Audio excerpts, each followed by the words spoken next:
शुभोदय। तेना नेताजी सुभाष चंद्र बोस के जीवन का सारांश राष्ट्रभाषा पेजी नंबर 189।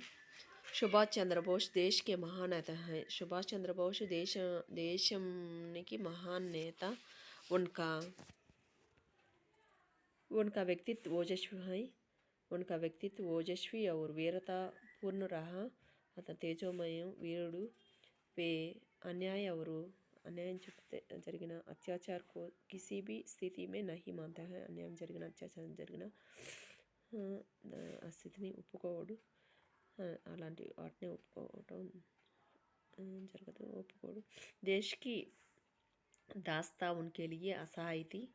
దేశం దాస్యంగా వేరే వాళ్ళ చేతిలో పరిపాలించబడితే దాన్ని సహించే వ్యక్తి కాదు। దేశ్కి ఆజాదీ కే లియే దేశానికి స్వతంత్రం కోసం ఉన్కా త్యాగ్ అనుపమ్ ఔర్ అవర్ణీయ హై। అతను దేశం కోసం త్యాగం చేసి అవర్ణీయ హై।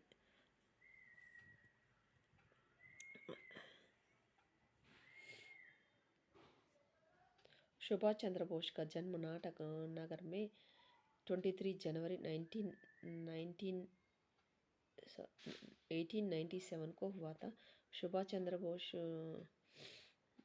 కటక్ నగరంలో 23 జనవరి 1897లో జన్మించారు। పిత బాబు జానకీనాథ్ బోస్, అతని తండ్రి పేరు జానకీనాథ్ బోస్ ప్రసిద్ధ వకీల్తే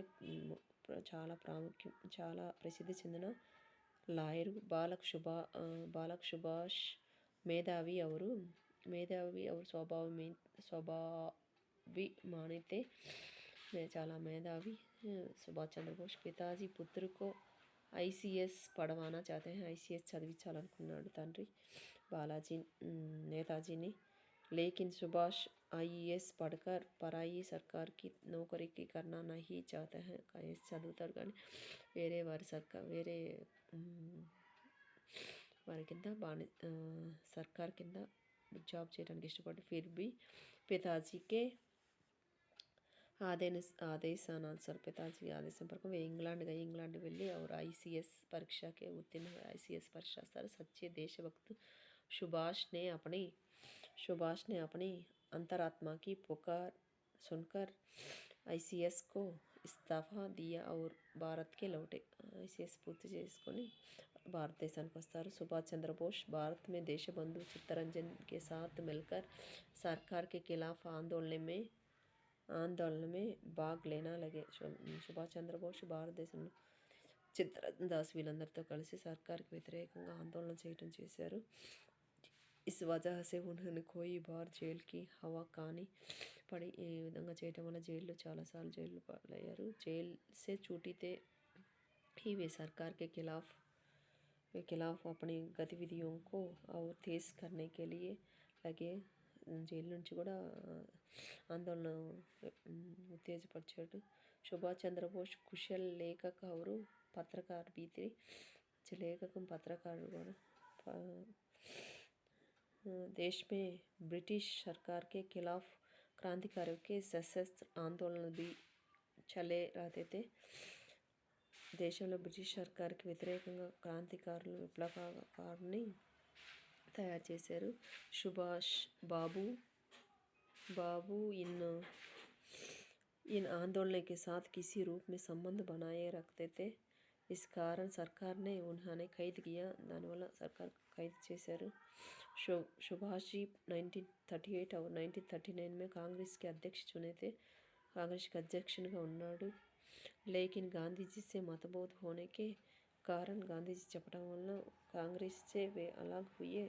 फॉरवर्ड ब्लॉक नामक राजनैतिक दल स्थापित है। फॉरवर्ड ब्लॉक అనేది దళాన్ని ఏర్పాటు చేశారు। सुभाष चंद्र बोस ने सिंगापुर में आज़ाद हिंद फौज का संगठन किया। आज़ाद हिंद फौज కూడా ఏర్పాటు చేశారు। प्रवासी भारतीयों की प्राप्त आर्थिक सहायता के लिए उन्होंने फौज को काफ़ी मजबूत किया। బాగా భారతీయులే ధన సహాయం చేసి आज़ाद हिंद फौज ముందుకు నడిపించారు। यही नेताजी के नाम प्रसिद्ध है। नेताजी అనే పేరుతో ప్రసిద్ధి చెందినవాడు। नेताजी ने आज़ाद ఆజాద్ హింద్ సర్కార్ की भी स्थापना की। सरकार ने स्थापिंచారు। उनका नारा जय हिंदू। नेताजी का नारा क्या है? जय हिंदू। उन्होंने कहा तुम मुझे खून दो मैं तुम्हें आज़ादी दूंगा।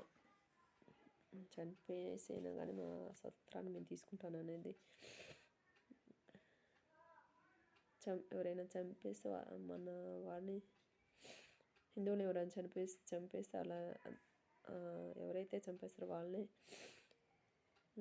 ఆంగ్లేయులు చంపేయాలని చెప్పేవాడు। 18 अगस्त 1945 को एक हवाई दुर्घटना में यह वीर ज्योति हमेशा के लिए बुझ गई। విమానంలో చనిపోవడం జరిగింది। इस महान देशभक्त को स्वतंत्रता सेनापति को अनुपम त्यागी के देश की कभी नहीं भूलूंगा। त्यागशील का